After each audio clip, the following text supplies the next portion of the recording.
Hey, what's up guys? It's Cypher from CypherPK.com, and today I'm bringing you my For Honor Raider guide. I've been playing Raider for the past couple weeks and I've learned quite a bit, and I just want to share what I've learned with you guys, and hopefully this will improve your Raider gameplay. So let's just get right into it. The first thing we're going to talk about is how you can punish with a Raider.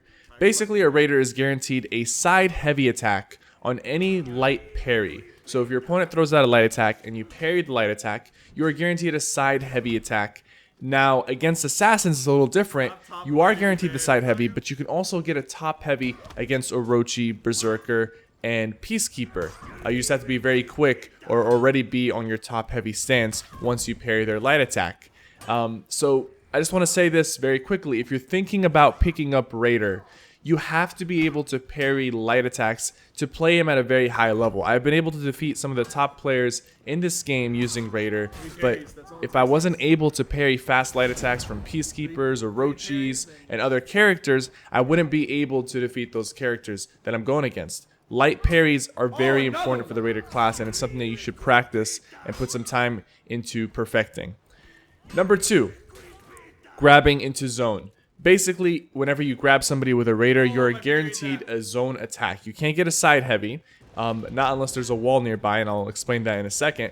But you're guaranteed a zone attack. The only characters you're not guaranteed a zone attack are Assassins. They can parry your zone attacks. Although I do want to say that most Assassins don't try to parry your zone attack, or they don't know that they can. So I would test it out. If you're going against an Assassin, go ahead. If you get a grab, go for the zone. If you see that they know that they can parry it, you can try to punish them in different ways by throwing them into the wall or just going for a light, and whatever options you have, you can go for it. But they can parry the zone. Other characters cannot parry your zone, so you get a guaranteed zone once you grab your opponent. Number 3, grab into wall throw, into side heavy, sometimes top heavy. So if you grab somebody and you're near a wall, you should throw them into that wall. As long as you're not right next to the wall, you should be guaranteed a side heavy, and sometimes if they travel long distance, you can get a top heavy. Your side heavy and top heavy does a lot more damage than your zone attack and costs a lot less stamina. So if you are near a wall, it is better to throw them into the wall and get the side heavy compared to just throwing out a zone attack, especially if you're going against Assassins, because Assassins can parry your zone, but they can't avoid the wall throw into side heavy. Now let's talk about the second part of this guide, is how to open up an opponent. There's a few ways. Raider is a class that doesn't have too many tools to work with as far as opening up opponents, but he has enough, in my opinion, to try to break up some of the turtles that you might go against, defensive characters. You have the side heavy into top light feints. Basically, you can soft feint your side heavy into a top light stun attack, and although this is pretty useful, a lot of top tier players are expecting this, and you have to play around with it quite a bit.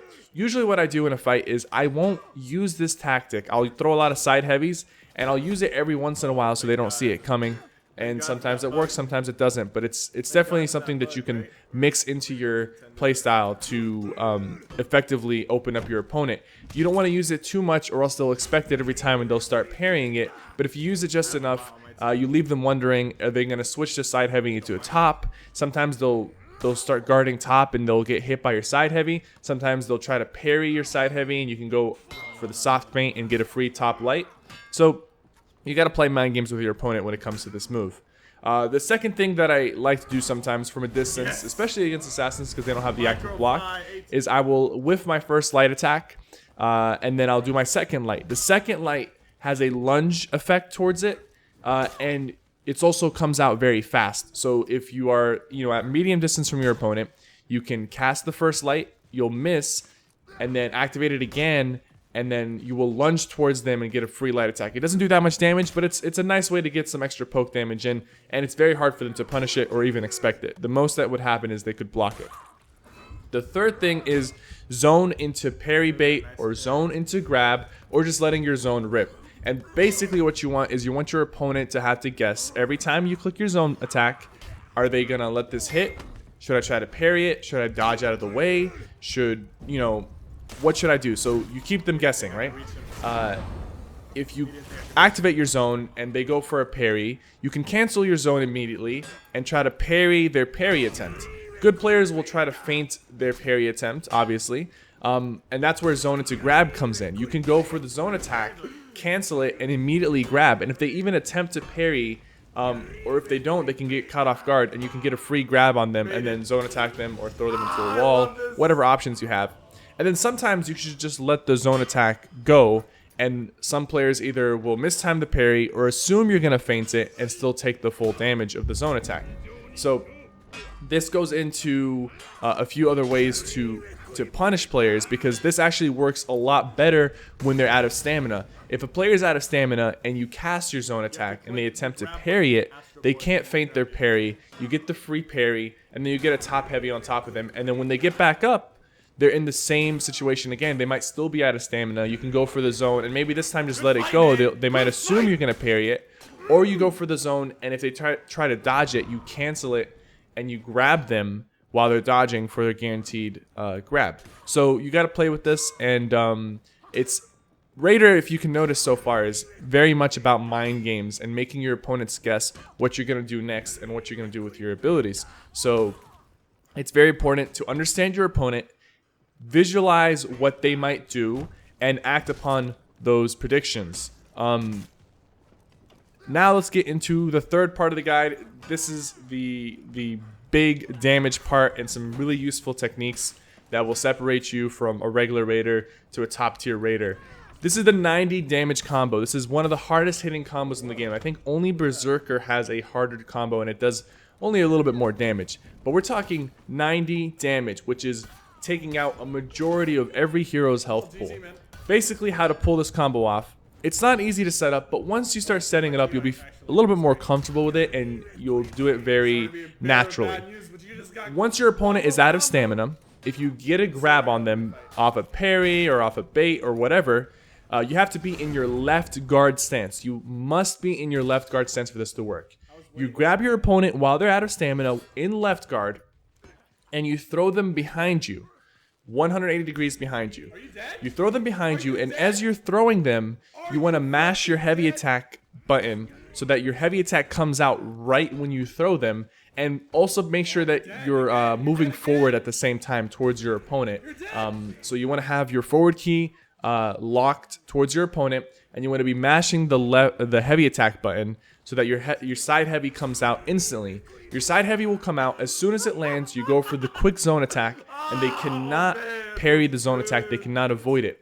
The only thing you got to be careful of is once you do this combo, if they are not dead, most of the times they will be dead because 90 damage is a lot, but if they are not dead, they do get a free grab or attack on you. But usually it's worth the trade even if they do. And a lot of opponents, once they take 90 damage, they just want to back the hell up and like regroup with their thoughts. So usually this it isn't a risky combo, but you just got to keep that in mind, that you can get punished off this combo. But 90 damage is still 90 damage, and it's definitely worth going for it every time. Number 4, dodge to negate the 50-50. Raider is the only character in the game that can counter guard break while dodging. You can't counter guard break if you just start your dodge and you get grabbed. But if you're a little bit past, the first initial frames of your dodge and you get grabbed, you can push your opponent off you with a counter guard break. And the best way to do this is to probably mash the counter guard break button while you're dodging, and if you get grabbed, you'll push them off you instantly. This helps tremendously against Wardens, Conquerors, Warlords, Shigokis, who force you into a 50-50 situation where you have to guess whether you want to dodge their Vortex or whether you want to take the hit. With a Raider, you can comfortably dodge compared to other classes because he has a 360-degree dodge. Basically, he can dodge in any direction and go for the grab. So he has a 360-degree grab dodge. And he's the only character that has this. So he's able to dodge and grab, which allows him to dodge and counter grab. So if a Warden is going for their Mizoram and you see them charging, you can immediately dodge. And if they go for their attack, you can instantly grab them or punish them or get a free light in. Or if they go for the grab, you can still push them off you, and then you reset basically back to neutral. It's extremely useful. Only Raider can take advantage of this, and you have to incorporate this into your playstyle to differentiate yourself from other Raiders. Guys, that's it for this guide. I want to upload more guides for Raider and other classes, and I'm working on them. And you can find more stuff. I'm going to be transferring this stuff over to cypherpk.com, my website. It was an Elder Scrolls Online guides and builds, but I'm also going to incorporate For Honor guides, builds, and whatnot on the website. So check it out. By the time this video is uploaded, I'll have some stuff on there for Honor. So give the website a visit. And also, I stream every single day, twitch.tv/cypherpk. If you enjoyed this video, drop a like and subscribe for more future content. Thank you guys so much for watching. I will see you guys next time.